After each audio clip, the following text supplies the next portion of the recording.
వ్యాప్తంగా చివరి విడత పంచాయతీ ఎన్నికలు జరుగుతున్నాయి. మొత్తం 182 మండలాల్లోని 3752 సర్పంచ్ స్థానాలకు పోలింగ్ కొనసాగుతోంది.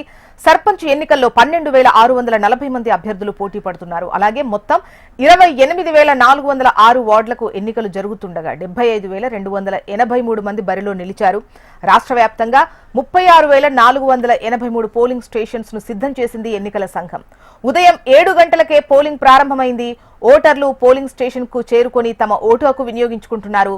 మధ్యాహ్నం 1 గంట వరకు పోలింగ్ ఉంటుంది.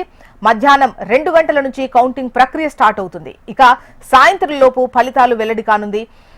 ఇక తెలంగాణ వ్యాప్తంగా జరుగుతున్నటువంటి ఈ చివరి విడత గ్రామ పంచాయతీ ఎన్నికల్లో మొత్తం 53,06,401 మంది ఓటయ్యనున్నారు. మరోవైపు చివరి దశ ఎన్నికలకు పగడ్బందీ ఏర్పాట్లు చేసింది ఈసీ. పోలింగ్ స్టేషన్ల దగ్గర భారీ బందోబస్తు ఏర్పాటు చేసింది. ఎటువంటి అవాంఛనీయ ఘటనలు చోటు చేసుకోకుండా భారీగా పోలీసులను మోహరించారు.